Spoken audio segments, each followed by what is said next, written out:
y entonces la Babilonia espiritual fue destruida por la bestia, y luego también vamos a ver cómo la bestia queda destruida hoy. Pero vimos cómo la Babilonia comercial también fue destruida, y porque hicieron 3 clases de fornicación: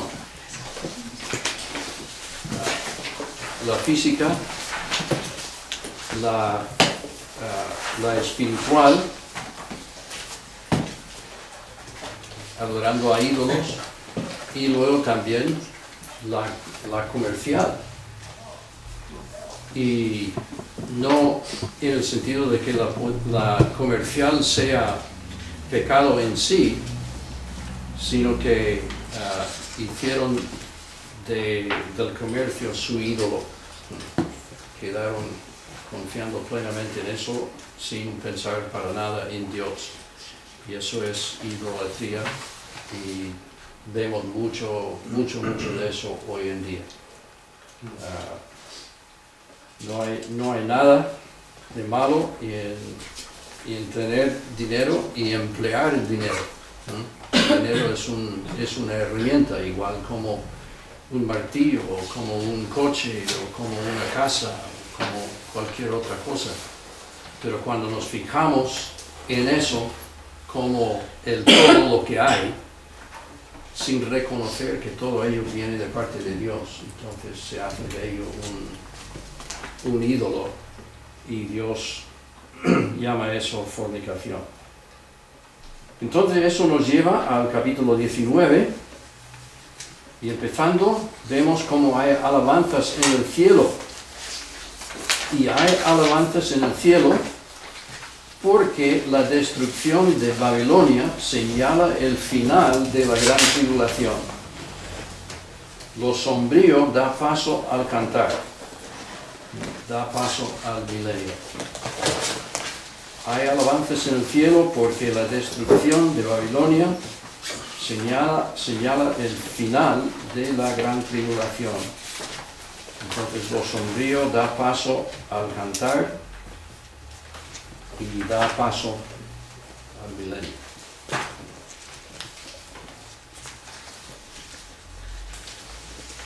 Entonces tenemos esa frase después de esto, que hemos visto muchas veces en el Apocalipsis, que da lugar a otra sección. El apóstol Juan oye una gran voz. He escuchado a varias grandes voces, como de una gran multitud en el cielo, que decía. Entonces tenemos la palabra aleluya. Esta es la primera aleluya que tenemos. Es interesante que en todo el Nuevo Testamento no se encuentra otra aleluya, solamente en este capítulo encontramos la palabra aleluya. ¿Y en los salmos? ¿En los salmos? En los salmos. ¿Lo dije en el Nuevo Testamento o dije en Sí, todo sí, la Nuevo Biblia? Testamento. Ya. En el Salmo hay 24 veces cuando se menciona.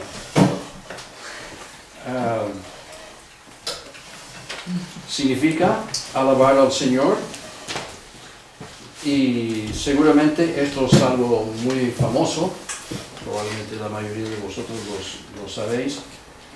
Aleluya es exactamente como viene en el griego, es una palabra griega, y en el hebreo también. Entonces, normalmente cuando los traductores de la Biblia están traduciendo la Biblia a otro idioma, pues esa palabra siempre queda igual, aleluya, en todos los idiomas. Es algo muy interesante, significa alabar al Señor. Entonces, ¿por qué tanto gozo? Pues 3 cosas. Dios ha juzgado a sus enemigos. El cielo se regocija porque Dios ha juzgado a sus enemigos. 2, porque Dios reina. Y 3, porque la esposa está preparada. Entonces, aquí va la alabanza, que a propósito es el 17 de las 20 que vamos a ver. El 17. Aleluya. Salvación, honra, gloria y poder son del Señor Dios nuestro. ¿Por qué? Entonces, si hay un por qué, debemos preguntarnos el por qué. Está el por qué ahí. Entonces, porque 1, sus juicios son verdaderos y justos. Sus juicios son verdaderos y justos. 2, ha juzgado a la gran ramera que corrompía la tierra con su fornicación. Y 3, ha vengado la sangre de sus siervos de la mano de ella. Nos recordamos en el capítulo 6 de los decapitados que estaban bajo el altar, las almas, estaban preguntando al Señor, ¿hasta cuándo? ¿No nos vengas? Bueno, aquí está la venganza cumplida. El Señor promete. Su número, otra cosa que el Señor les dijo era que su número tenía que ser completado. Entonces, ¿habéis leído el Manual en Marcha para este mes? Pido que se levante la mano. Yo no he leído, no me acuerdo. Yo he leído el primer artículo, no sé si se refiere a ese. Muy bien. Luego buscaré, hay ejemplares ahí. Hay que leerlo porque hay un ejemplo de un mártir ahí. Pasó en el siglo XV, hace muchos años. Muy interesante cómo murió. Y no tomo el tiempo de contarlo ahora, pero ahí ha habido muchos. Entonces, aquí sus siervos pues son los profetas, los apóstoles, los del capítulo 6, los mártires. No está hablando solamente de los del capítulo 6, sino se incluye a todos ellos. Bien, otra vez dijeron, y esta es la alabanza número 18 de las 20. Y aleluya aparece por segunda vez. El humo de ella ha de subir por los siglos de los siglos. O sea, nunca se recuperará de su destrucción. Su destrucción va a ser eterna.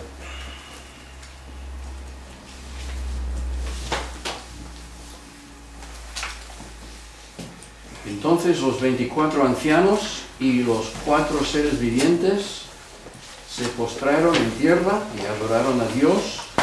¿Dónde encontramos a estos por primera vez? En el capítulo 4. El capítulo 4. ¿Os acordáis que capítulos 4 y 5 forman un todo, aunque sí se pueden distinguir? El capítulo 4, que es el primer capítulo después del capítulo 3, pero en el capítulo 3 tenemos las iglesias, 2 y 3, las iglesias. Luego vienen 4 y 5, cuando Juan ve dentro del mismo cielo el trono de Dios, el Padre que está ahí, luego los 24 ancianos con los seres vivos que están ahí adorando a Dios. Eso en el capítulo 4. Y luego en el capítulo 5 tenemos el Cordero que se encuentra digno para abrir los sellos de ese libro. Se postraron en tierra y adoraron a Dios que estaba sentado en el trono. Decían, amén, aleluya. Esta es la tercera vez, ¿no? Y del trono salió una voz que decía, alabad a nuestro Dios, todos sus siervos y los que lo teméis, así pequeños como grandes. Esta es la alabanza número 19. Podéis anotar estos textos, Salmo 113, 1, Salmo 115, 13, y Salmo 135, 1 y 20.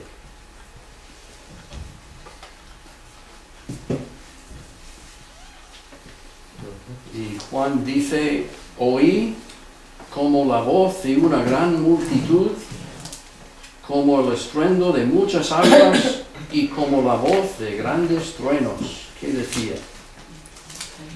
Yo me pregunto, todo esto que él iba escuchando y viendo, fue a través de una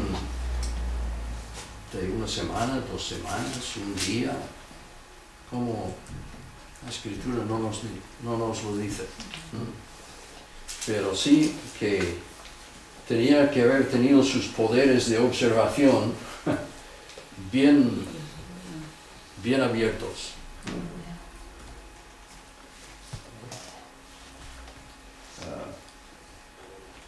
Alabad a nuestro Dios, no, eso ya lo hemos visto. Y oí como la voz de una gran multitud, como el estruendo de muchas aguas y como la voz de grandes truenos. Otra vez le vemos intentando describir lo que estaba oyendo. ¿Qué decía? Aleluya, la 4ª vez. Y aquí tenemos la alabanza número 20, de las 20. Porque el Señor, nuestro Dios Todopoderoso, hay que subrayar eso, no sé cuántas veces lo hemos visto, pero varias veces. Dios Todopoderoso. Sería interesante ver cuántas veces aparece. Pues Él reina.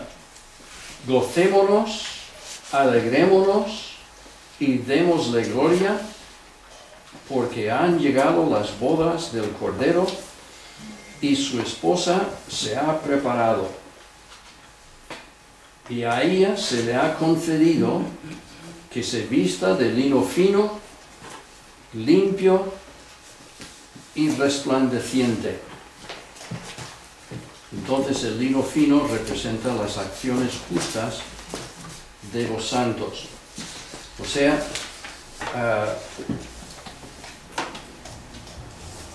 lo que ha pasado aquí, y vamos a ver, yo no estoy del todo de acuerdo con el comentario que hay en Riley en cuanto a esto. Me gusta más lo que dice la Cueva. Entonces os lo voy a leer un poquito lento para que se pueda captar. Sí.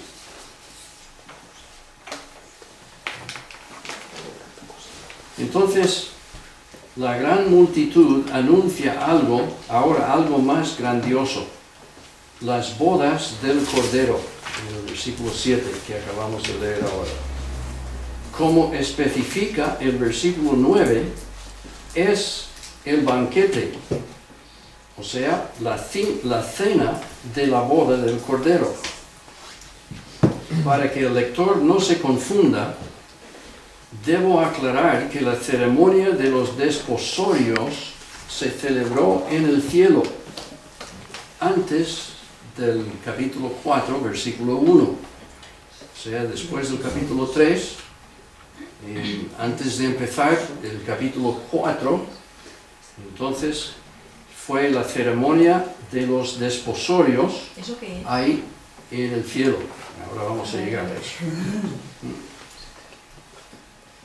Eso fue después de que la iglesia salió, o sea, de la tierra, que fue arrebatada al encuentro del esposo en el aire, ¿no? Otra palabra para eso es Arrebatamiento. el arrebatamiento, también hay otra palabra, Rapto. el rapto. Se usan esas dos palabras.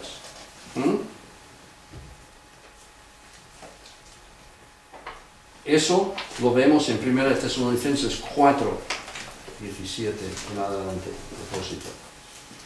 Aquí la vemos, o sea, vemos a la iglesia preparada. Esto nos hace ver claramente que no se trata aquí de la justicia imputada, en la que somos meros receptores, sino de la justicia practicada. A ver si esto queda claro. La justicia imputada es la justicia que queda atribuida al pecador como si nunca hubiera pecado en el momento de cuando él clama al Señor para salvación. Esa es la justicia atribuida o también decimos imputada. Pero luego viene una vida detrás de eso. Entonces, en Santiago habla especialmente, y también otros autores del Nuevo Testamento, hablan de la justicia practicada, que también es la santificación que nosotros vamos haciendo. La justicia practicada es algo, Santiago dice, si no tienes obras, entonces está muerta. O sea, realmente no ha habido salvación. Entonces, el lino fino con que está vestidos todos estos, pues son las acciones, simbolizan las acciones justas de la iglesia ahí, en la boda del Cordero. El Señor contó una parábola en cuanto a esto, que se asistió a una boda y un hombre entró ahí y no estaba vestido correctamente, ¿os acordáis?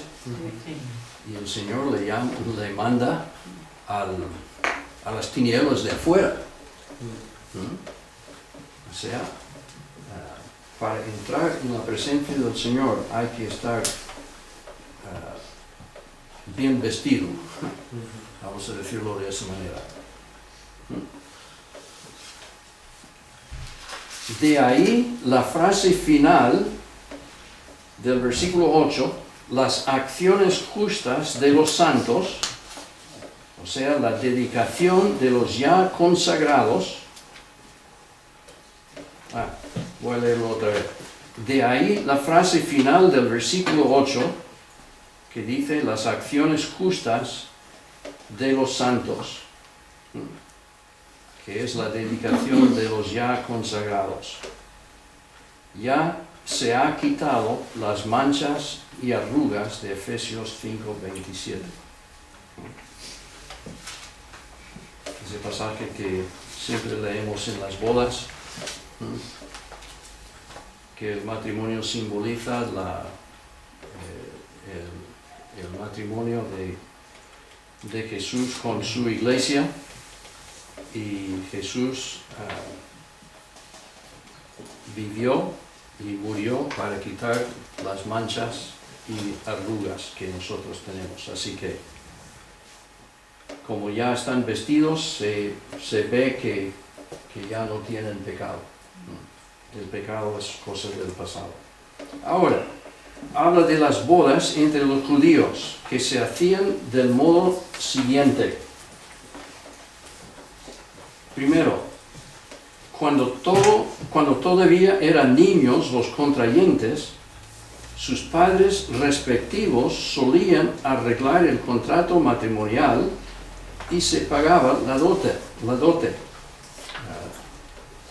Era totalmente normal que los padres decidieran con quienes iban a casar sus hijos.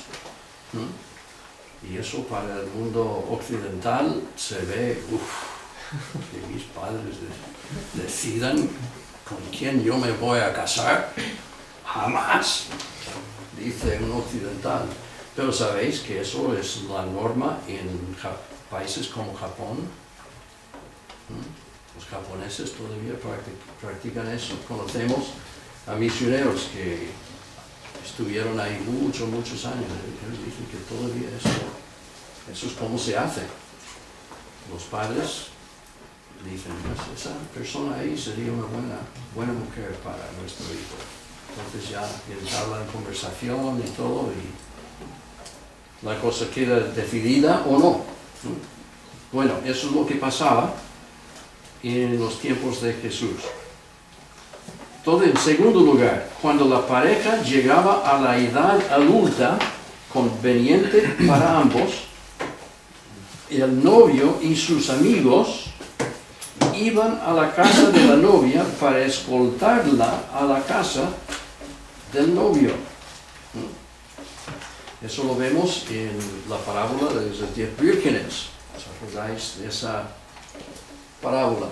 Estaban ahí con sus lamparitas, sus lucernas y todo, y 10, o sea 5 de ellas eran necias y otras 5 eran, ¿cómo se dice? Sí, sabias. Entonces, era porque las sabias tenían aceite ya en otro recipiente para añadir por si tardaba el esposo o la novia. Entonces van a la casa de la novia para recoger a la novia y llevarla a su propia casa. Y esa es la tercera cosa. Después el novio introducía a la novia en su propia casa y se celebraba el banquete con la asistencia de los invitados. Y tenemos un ejemplo de eso en el Nuevo Testamento, en Juan 2, cuando Cristo convirtió el agua en vino. Entonces, tenemos estos 3 pasos. Entonces, la cueva dice, todo esto se cumple simbólicamente en la iglesia del modo siguiente. Primero, que corresponde al primer paso, el contrato matrimonial fue firmado cuando Cristo redimió o compró de nuevo a su iglesia. El contrato matrimonial fue firmado cuando Cristo redimió, que quiere decir compró de nuevo a su iglesia. Podéis anotar Efesios 5, 26 y 27.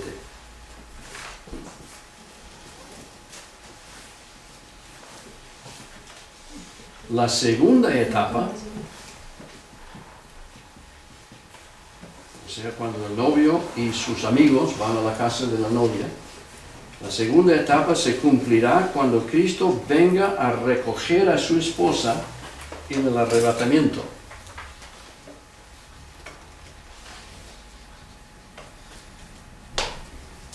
Y entonces el tercer paso es el que vemos aquí. Y la cual dice es significativo que el texto griego no la llame novia, sino mujer. Y él da las palabras en griego aquí. Es significativo que el texto griego aquí no la llame novia, sino mujer, dando a entender que la ceremonia nupcial ya se había celebrado. Todos hemos comprendido los distintos pasos y todo. Ahora, él dice, y yo tiendo a estar de acuerdo con él, y desde luego hay en los comentarios, pues, hay varias ideas, y pues, no voy a discutirlo. Es una de esas cosas que algunos piensan de una manera y otros interpretan de otra manera, y cada uno tiene que decidir lo que más parece la verdad. El caso de Israel es diferente, porque pertenece al pasado. Dice, véase en Oseas la esposa infiel que será restaurada en el milenio a la condición de esposa fiel. Todos los demás convertidos, los del Antiguo Testamento y los de la gran tribulación, no pertenecen a la esposa de Cristo, sino que son invitados al banquete. El propio Juan Bautista se presenta a sí mismo, en Juan 3:29, como padrino del novio. De ahí que las vírgenes necias de Mateo 25 se queden fuera, lo cual no puede sucederle a la novia, no solo como esposa, sino también como cuerpo de Cristo es necesario que entre toda.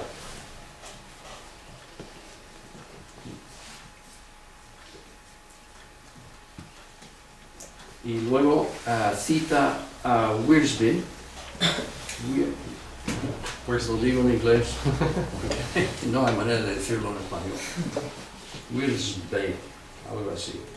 Hace notar que lo ordinario de una boda es que la atención se centre en la novia. ¿Os habéis fijado en las bodas que se han realizado aquí en la boda? Pues el novio está ahí por casualidad. No, nadie se fija en él. Pero aquí el centro de la atención es el novio, con mayúscula.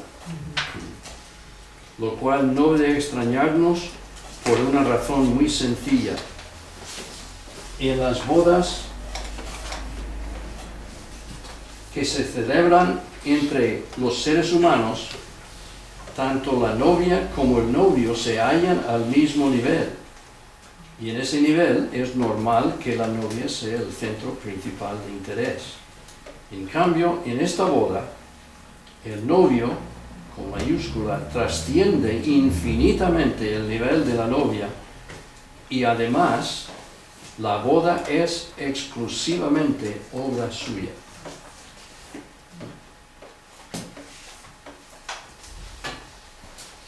¿Queréis que yo ponga esto en un papelito y lo traiga la semana que viene? Sería interesante para tenerlo. ¿Alguien lo quiere? No trae lo suficiente para todos. Me gustan mucho los comentarios de la Cueva. Un hombre con sentido común, es un hombre que conoce muy bien las escrituras, y el griego y el hebreo.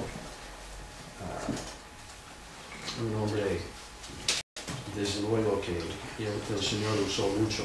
Claro, creo que falleció en el año 2007.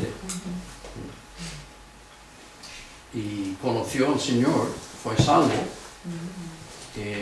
cuando tenía unos 50 años. Y le ganó al Señor un hombre evangélico muy famoso de aquí en España, que hace años ya está con el Señor, Samuel Vila. Y la editorial Plie, si habéis escuchado de esa editorial, es una editorial cristiana. Los hijos de Samuel Vila pues llevan esa editorial.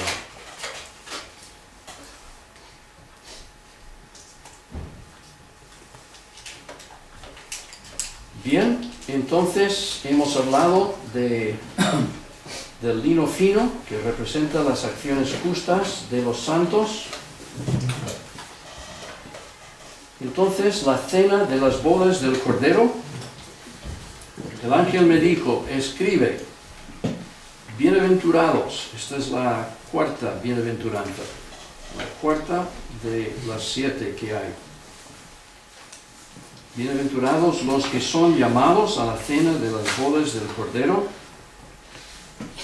Y me dijo, ese ángel le dijo, estas son palabras verdaderas de Dios.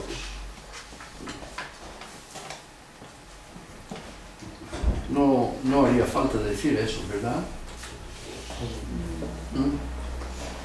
Pero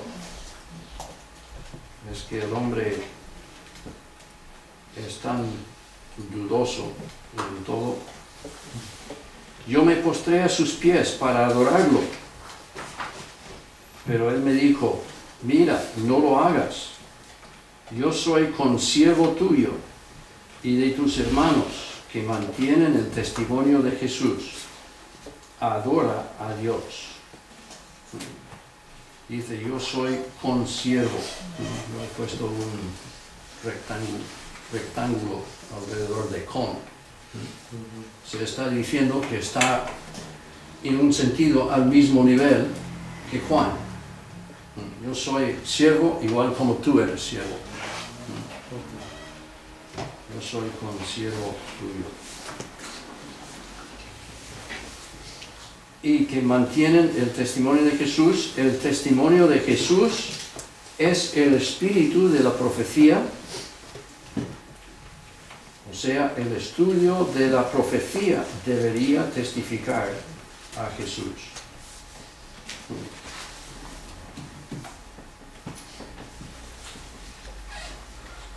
Una y otra vez en el Antiguo Testamento encontramos alusiones a la obra de Jesús, profecías en cuanto a su persona, profecías en cuanto a su obra, y luego tantas profecías que hablan de él, y llegamos al Nuevo Testamento y vemos cómo esas profecías pues se van cumpliendo. Y entonces podemos decir que la Biblia en buena parte es profecía que va señalando a Jesús.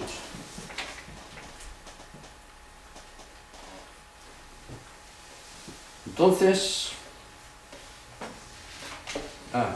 y este comentario que podéis poner ahí en el margen, nadie adora a un siervo.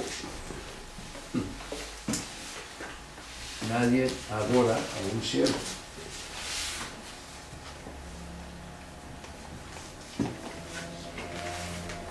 Entonces vamos a ver del jinete del caballo blanco. Por supuesto, este jinete del caballo blanco no tiene nada que ver con el jinete del caballo blanco del capítulo 6. No tiene nada que ver. Entonces vi el cielo abierto. Otra vez ve el cielo abierto. Y había un caballo blanco. El que lo montaba se llamaba Fiel y Verdadero. Verdadero aquí significa veraz, en el sentido de consecuente y constante en el cumplimiento de su misión. Me gusta mucho eso, veraz. Una persona veraz es consecuente y constante en el cumplimiento de su misión. Y cómo agrada al Señor eso. Y cómo agrada eso a los padres y a los profesores y a los jefes de la fábrica y a los ¿qué más? Gobernantes, a los pastores. ¿Ah? Constancia y consecuente. En contraste con el anticristo, el anticristo es infiel, rompe sus pactos, es falaz, no es veraz, es falaz, ese juego de palabras. Reina mediante el engaño y la idolatría.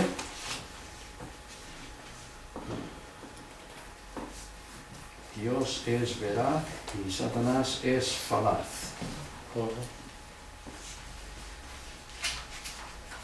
Y esas dos cosas. El que lo montaba se llamaba fiel y verdadero y con justicia juzga y pelea.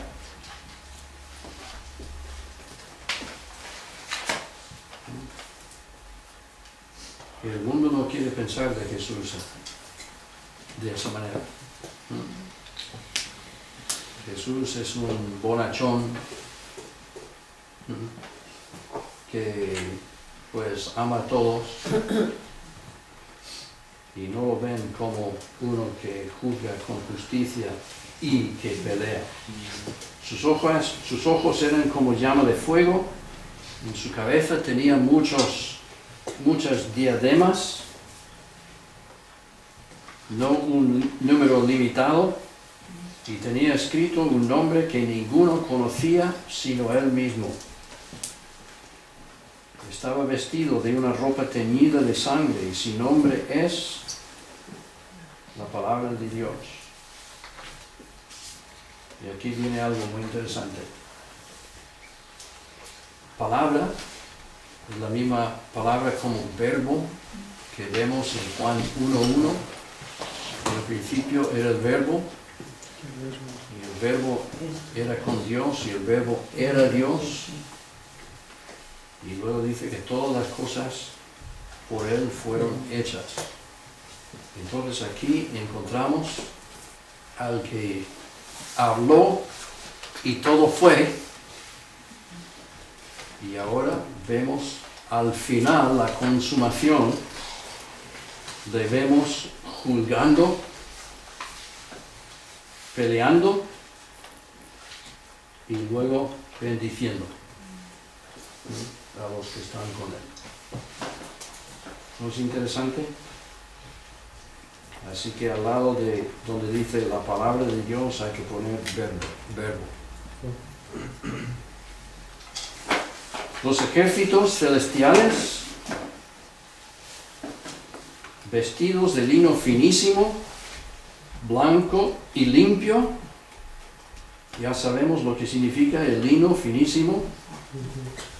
Los seguían en caballos blancos. Los que no hemos sido jinetes, pues aprenderemos a montar caballos. ¿No es lo que dice? Los ejércitos celestiales.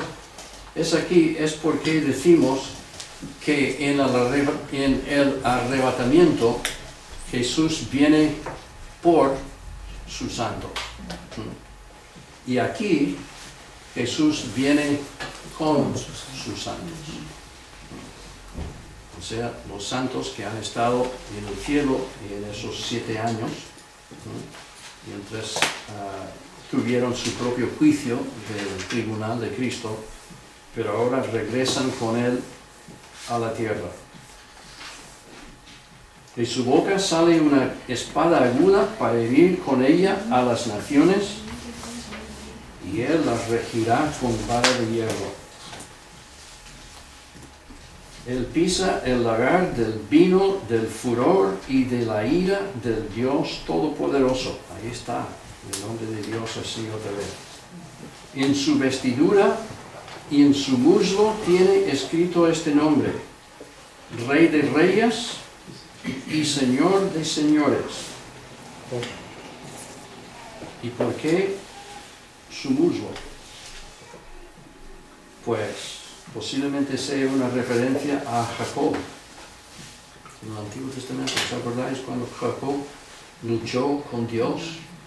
Estaba aterrorizado por su hermano y entonces durante la noche luchó con una persona que resultó probablemente ser el mismo Jesucristo en forma de hombre o ángel en aquel entonces. Y entonces el Señor le decía: suéltame, y Jacob dice que no te lo suelto hasta que me bendigas. Vemos, Jacob tenía muchos defectos. Estudiando la vida de Jacob, tenía defectos y bastante grandes, pero quería sobre todo la bendición de Dios. Quería sobre todo la bendición de Dios. Y muchas veces yo creo que nosotros somos, ¿cómo diría? Bueno, si me viene la bendición de Dios, bien, pero no hace falta luchar por ella. No. Tenemos que recordar que Dios nos busca a nosotros, pero hace falta corresponderle a Dios y buscarle a Él también. No es cosa de uno, es cosa de Dios. Y vemos que Jacob lo hizo de una manera especial. Bueno, lo que pasó es que como Jacob no dejaba de soltarle, entonces Dios tocó el cartílago de su muslo, y entonces él quedó cojo. Y hasta el fin de su vida, pues, era cojo. Y probablemente esto es un recordatorio de aquella experiencia.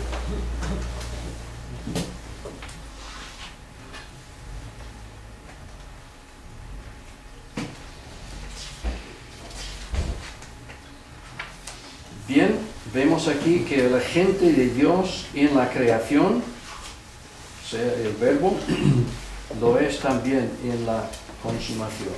Juan 1:3.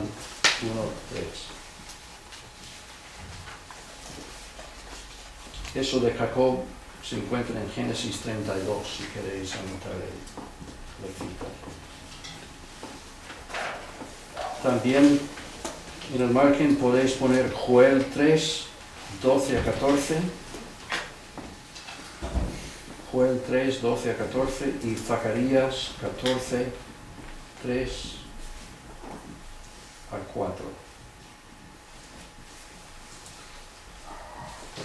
Ahora ve un ángel que estaba de pie en el sol y clamó a gran voz. Esa es una expresión repetida 7 veces en Apocalipsis. Y es señal de que viene algo muy importante. Clamó a gran voz. ¿Queréis las citas de la gran voz? 6:10, 7:2 y 10. 10:3, 14:15, 18:2 y aquí 19:7. 19, versículo 7. Versículo 17, ¿no?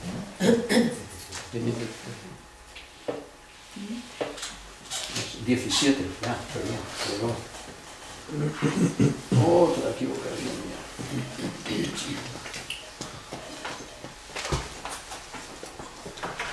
Ya en el cielo no nos vamos a equivocar. Qué alivio.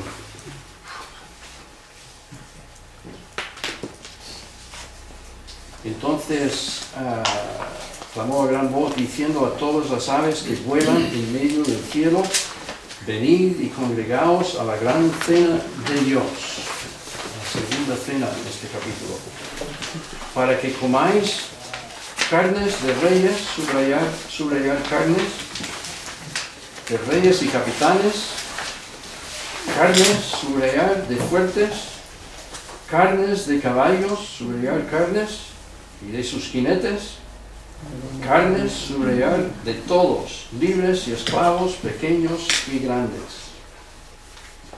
¿Y por qué tanta mención de carnes? Bueno, la cueva dice: el hombre fracasa porque es carne y se apoya en la carne. Es como si el Señor estuviera recordándole al hombre: mira, tú te has apoyado en tu carne, que es débil, y no te has apoyado en Dios. Esto de lo de que llama las aves para hacer, ¿eso va a ser literal? O sea,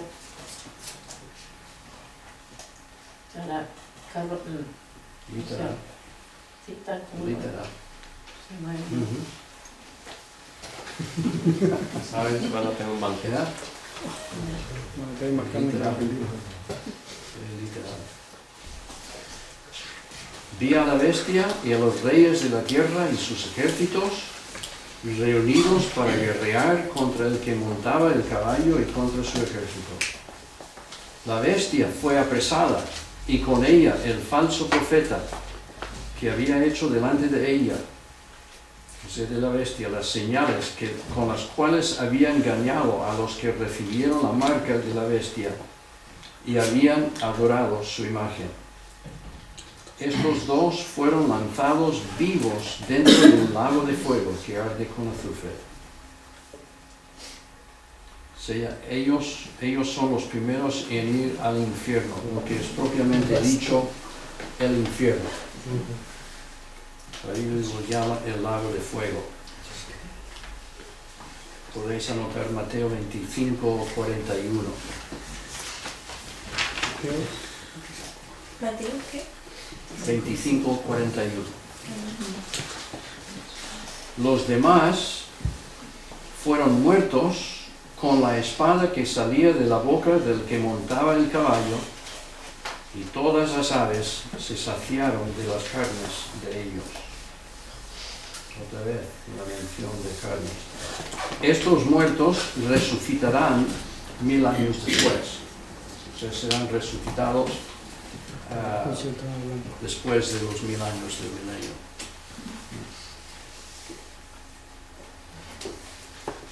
Bien, eso nos lleva al capítulo 20 y el milenio. Aquí tenemos el cumplimiento de muchas profecías. Ya, tenéis el lápiz, el boli preparado. Aquí vamos. Isaías 2, 1 a 4.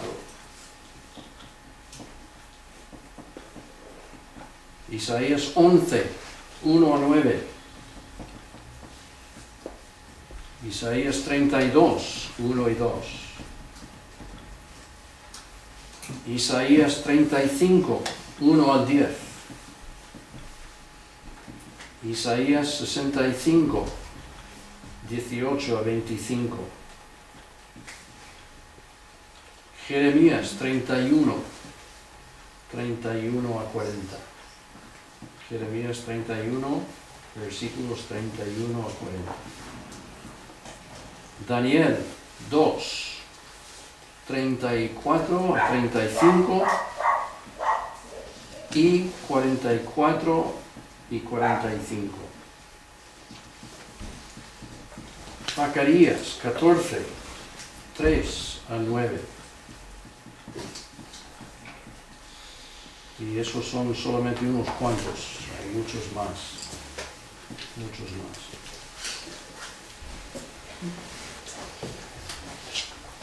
Juan dice que vio un ángel. A propósito, Juan ve un ángel 14 veces en Apocalipsis. Y 14 es 7 por 2.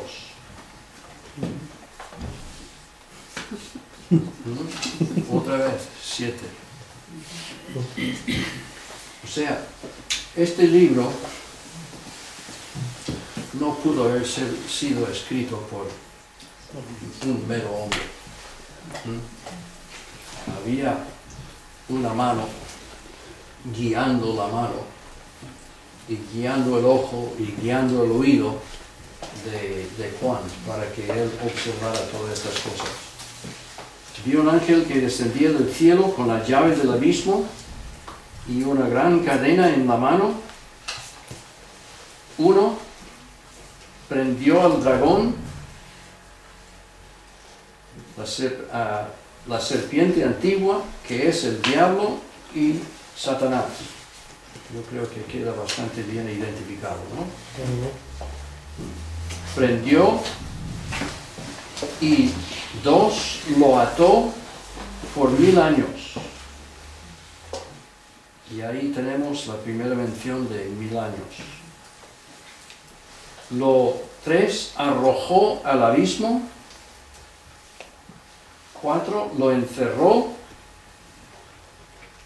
Y 5 puso sus sellos sobre él para que no engañara más a las naciones hasta que fueran cumplidas. Y la segunda mención de los 1000 años. Después de esto debe ser desatado por un tiempo, un poco de tiempo. Es interesante que Satanás es arrojado del cielo a la tierra. Segundo, de la tierra al abismo.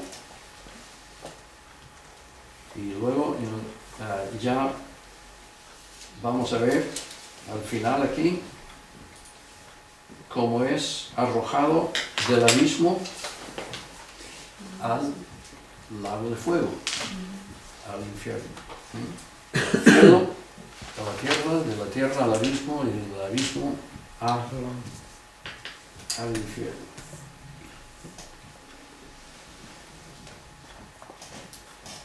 Yo a veces escucho chistes de hombres, de cómo ellos lo que ellos van a hacer en el infierno, y cómo van a disfrutar del infierno. Y se me ponen los pelos de punta. No sabéis lo que estáis diciendo. Sabéis lo que estáis diciendo. Vi tronos y se sentaron sobre ellos los que recibieron facultad de juzgar. ¿Estaremos nosotros entre estos? Muy posiblemente, porque en 1 Corintios 6:2 Pablo dice que nosotros tenemos que juzgar hasta ángeles.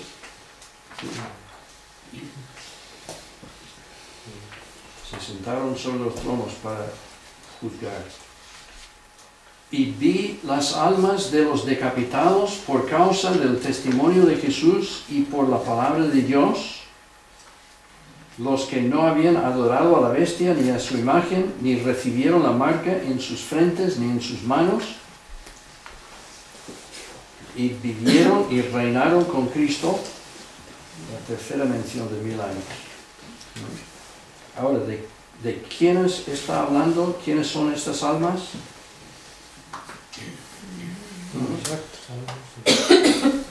Los del capítulo 6. Los redimidos y los que están en y los todos, 7 años, ¿no? sí, todo el número completo. El Señor les dijo a ellos, en el capítulo 6, no tenéis que esperar hasta que su número quede completado.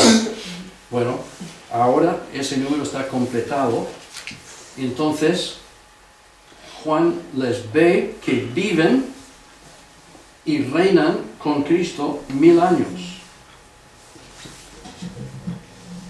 Ahora, para que entendamos esto bien, tenemos que poner en paréntesis el versículo, bueno, la primera parte del versículo 5, que dice, pero los otros muertos no volvieron a vivir hasta que se cumplieron 1000 años.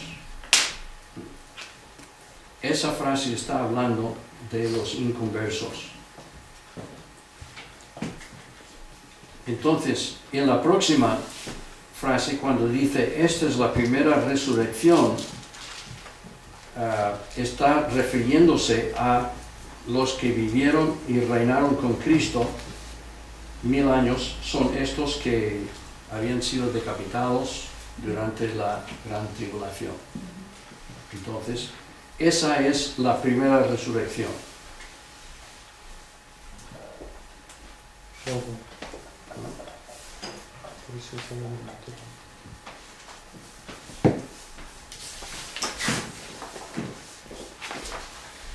Ahí podéis anotar las resurrecciones para vida. Juan 5:29, Jesús habló.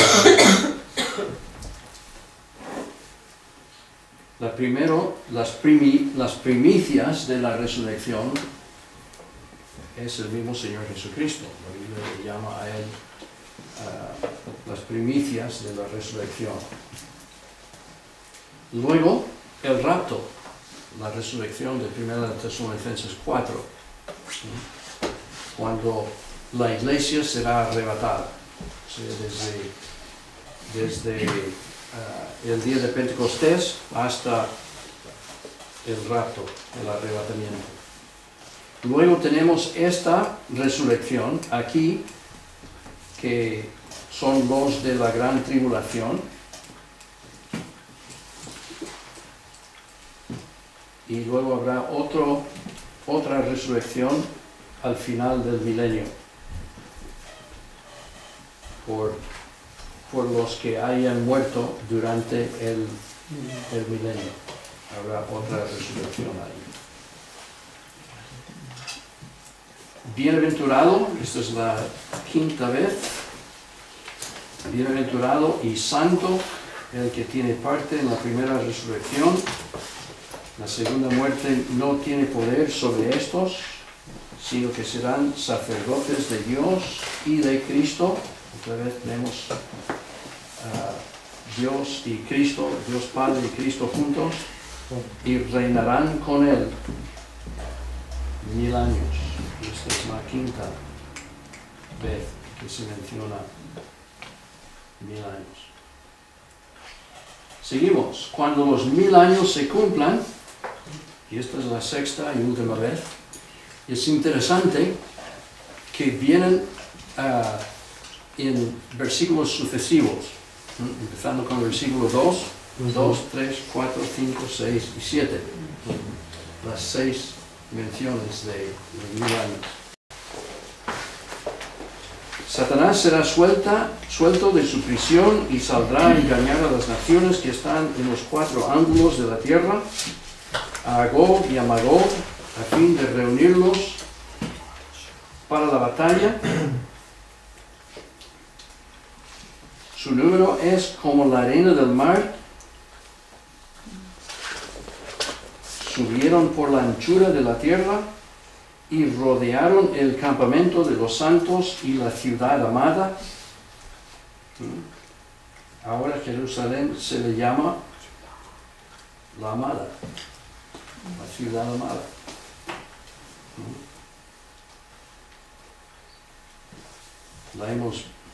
La hemos visto designada la Sodoma y Gomorra. Misma Jerusalén, Sodoma y Gomorra, pero aquí la ciudad amada. Y la cueva dice que En el griego, campamento habla de cuartel, por ejemplo, un cuartel militar o una fortaleza armada.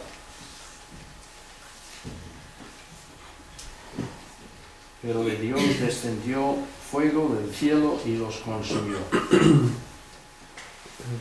El diablo que los engañaba fue lanzado en el lago de fuego y azufre, donde estaban la bestia y el falso profeta, donde han estado.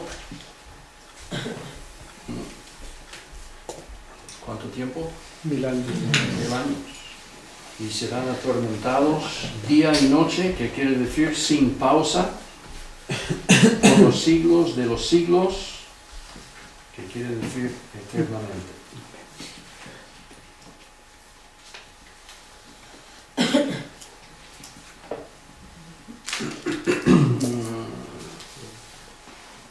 Entonces vi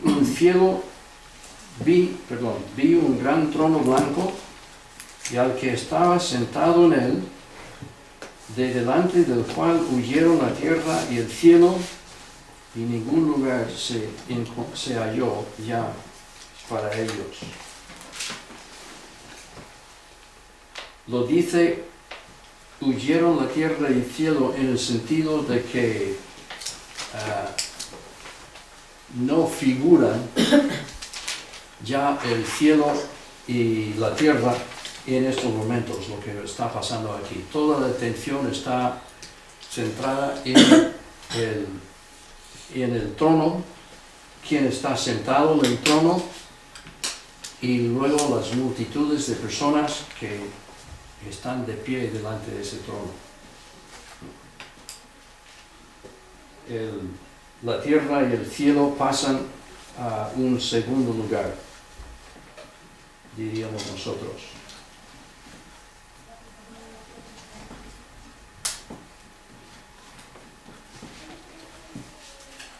El mismo que es Salvador de los redimidos, ahora es juez de los que rechazaron su redención. Puede ser el Padre, puede ser el Cordero, el que está sentado ahí. Cristo dijo que el Padre había entregado todo juicio al Hijo. Juan 5, 22 y 23.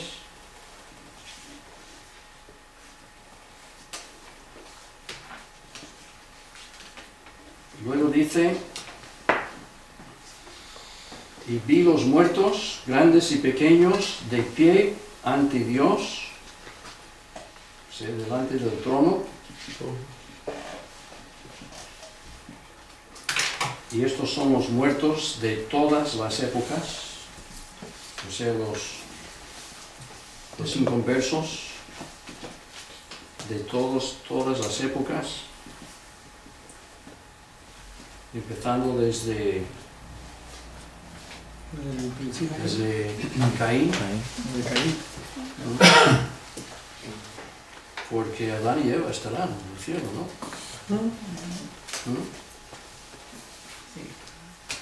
¿Sí o no? Estarán. Sí, porque Dios les vistió de piel. Dios les vistió, que quiere decir que entonces Caín fue el primero en nacer que no aceptó la redención del Señor, hasta que, aun cuando Dios le dio la segunda oportunidad, y él rechazó esa segunda oportunidad. Los libros fueron abiertos y otro libro fue abierto, el cual es el libro de la vida, y fueron juzgados los muertos por las cosas que estaban escritas en los libros, según sus obras.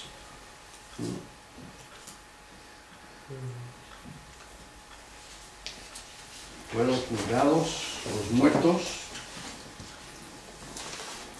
¿No es interesante que emplea la palabra muerto cuando son personas vivas de alguna manera? Están de pie. ¿Habéis dado cuenta de eso? porque muerte en su primera acepción quiere decir separación, ¿no? Cuando una persona muere, se separa el alma del cuerpo. El cuerpo queda enterrado y el alma o va al Hades o va a la presencia del Señor, según si conoce al Señor o no. Entonces es separación. Algún día Dios va a juntar nuestra alma con un cuerpo glorificado. El apóstol Pablo decía que no le gustaba ser desnudado, le hacía falta su tabernáculo. Y que era su tabernáculo, pues el cuerpo, ahí según los Corintios. ¿Dónde estamos? Fueron según sus obras, y es según las obras. Y las obras es según la cantidad de cada persona y la gravedad de esas obras. Cantidad y gravedad.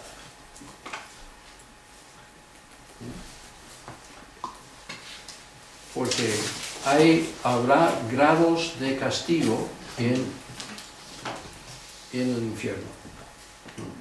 Habrá grados de castigo en el infierno.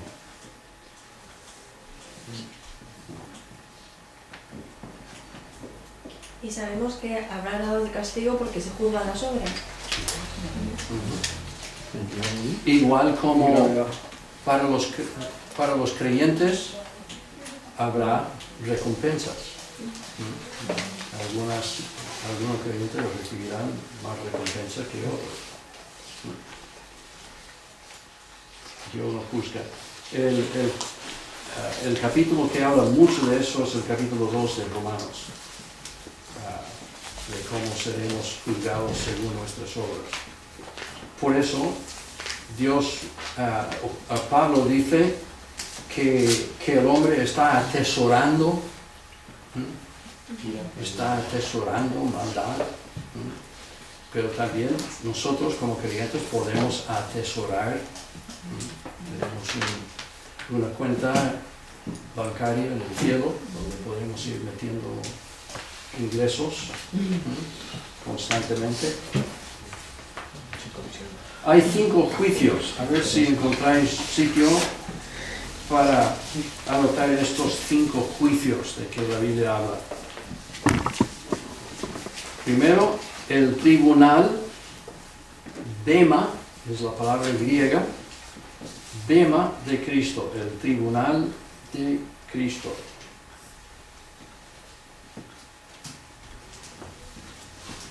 Dos, el juicio de Israel. Mateo 25, 1 a 30.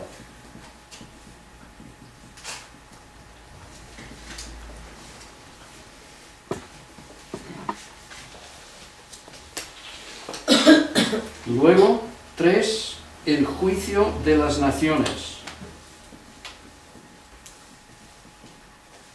Y vayamos a Mateo 25.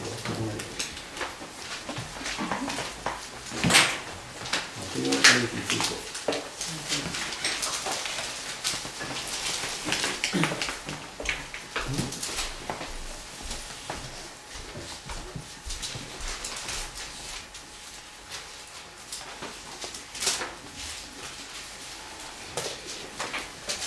Tenemos ahí en la primera parte el juicio de Israel, y luego a partir del versículo 31, Mateo 25, 31, y esto por supuesto es justo al final de la batalla de Armagedón, cuando al final del capítulo 19, entonces habla cuando el Hijo del Hombre venga en su gloria, y ahí lo hemos visto mencionado cuando el jinete en el caballo blanco ese es el Hijo del Hombre, viniendo en su gloria, y todos los santos ángeles con él, ángeles, pero también habrá creyentes. Entonces se sentará en su trono de gloria, y serán reunidas delante de él todas las naciones. La población del mundo será muy mermada. No habrá los miles de millones como hay hoy en día. Habrá mucho menos. Pero las naciones, los gentiles, serán reunidas delante de él y apartará los unos de los otros como aparte el pastor las ovejas de los cabritos. Pondrá las ovejas a su derecha y los cabritos a su izquierda. Entonces el rey dirá a los de su derecha: venid, benditos de mi Padre, heredad el reino preparado para vosotros desde la fundación del mundo. Y está hablando del reino de los 1000 años. Porque tuve hambre, me disteis de comer, tuve sed, etc. Estuve desnudo, me cubristeis, en la cárcel vinisteis a mí. Y los justos no entenderán esto. Entonces dice, le responderán diciendo: Señor, ¿cuándo te vimos hambriento y te sustentamos, o sediento y te dimos de beber? Y cuando te vimos forastero, etcétera, etcétera. Respondiendo el rey les dirá: de cierto os digo que en cuanto lo hicisteis a uno de estos mis hermanos más pequeños, está hablando de los judíos, de los israelitas, a mí lo hicisteis. Esa será la señal de que han estado con el Señor. Pero luego habla de los cabritos. Entonces dirá también a los de la izquierda: apartaos de mí, malditos, al fuego eterno preparado para el diablo y sus ángeles.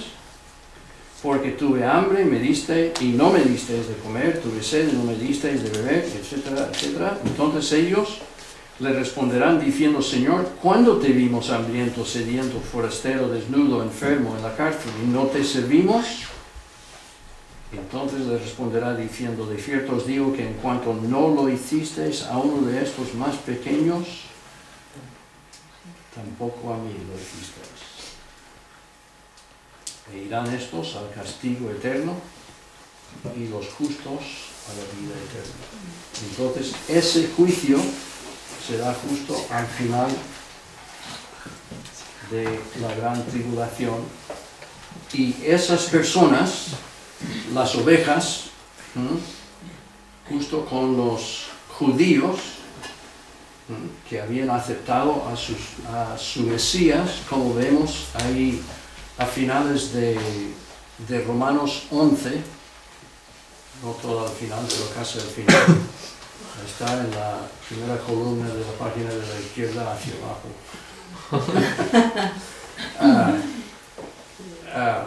Que ellos, un gran grupo de ellos, de los israelitas, pues aceptando, los judíos aceptaban a Jesús como su Mesías.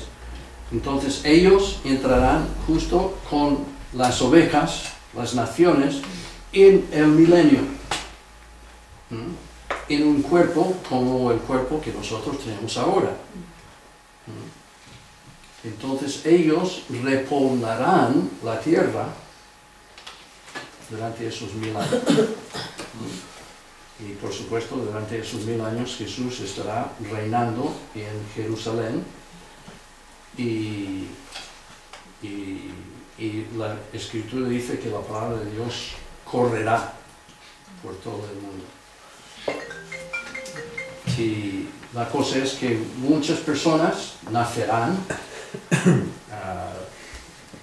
se vivirá muchos más años, muchas cosas serán cambiadas, los animales no comerán el uno al otro, muchas cosas sí cambiarán, no habrá guerra, todo ello. Muy bien, estos 3 juicios son antes del milenio. Hay 2 más. El juicio de los ángeles caídos Segunda de Pedro 2, 4. Judas 6.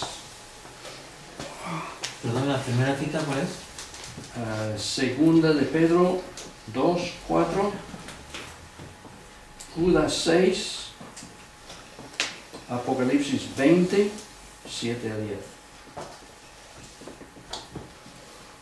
Y luego el quinto juicio será el juicio final, la que justamente estamos viendo ahora. Entonces el mar entregó los muertos que había en él,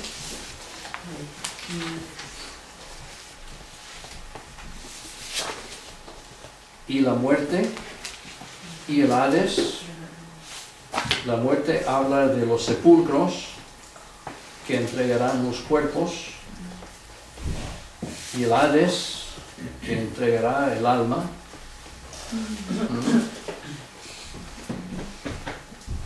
Entregaron los muertos que había en ellos y fueron juzgados cada uno según sus obras. Una y otra vez vemos esa expresión.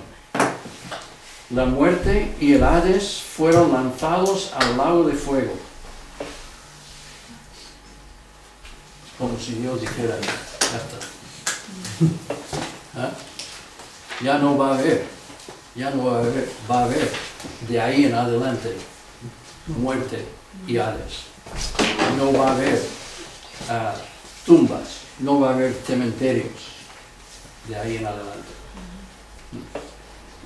Y tampoco habrá falta un sitio donde vayan las almas de las personas que mueran, porque nadie va a morir, ¿no? A partir del final del milenio. Se acabará el negocio de los funerales. Muy interesante.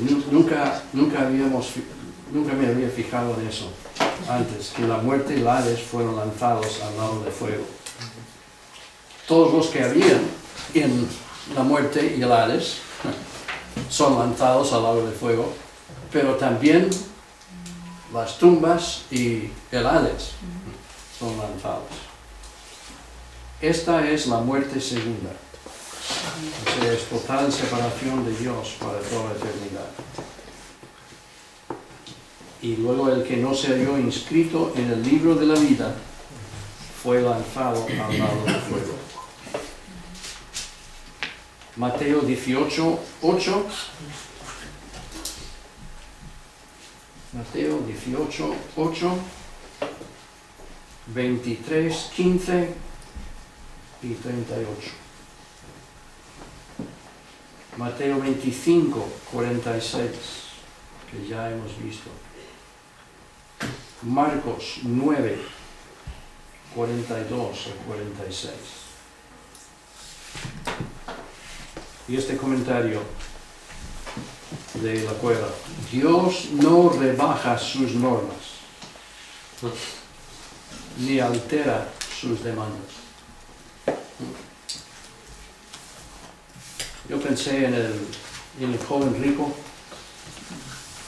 que la Escritura dice que Dios le amó, Dios tuvo compasión de él, y claro, Jesús le dijo, vende todo lo que tienes y sígueme. Y da media vuelta, se va alejando. La Escritura que dice que Jesús tuvo compasión de él y le amó. Pero no vemos al Señor decir, joven, un momento, vamos a sentarnos y vamos a hablar de esto un poco. A ver si podemos ponernos de acuerdo en esto.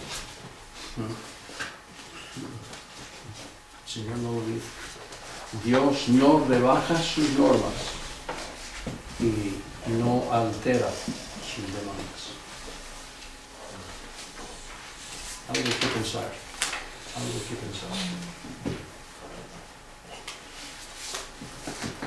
Pero eso nos lleva a otra cosa total. ya la Nueva Jerusalén,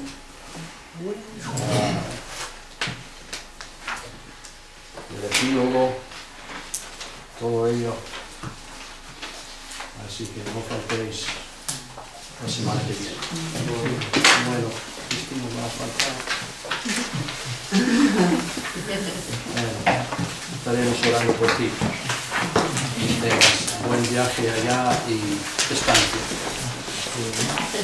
Que te vuelvas.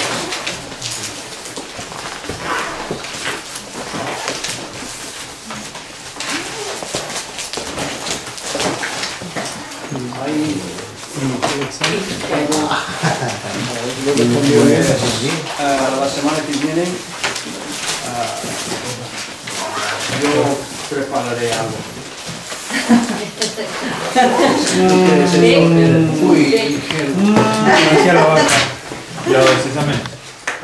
Sí, sí, vamos a ver.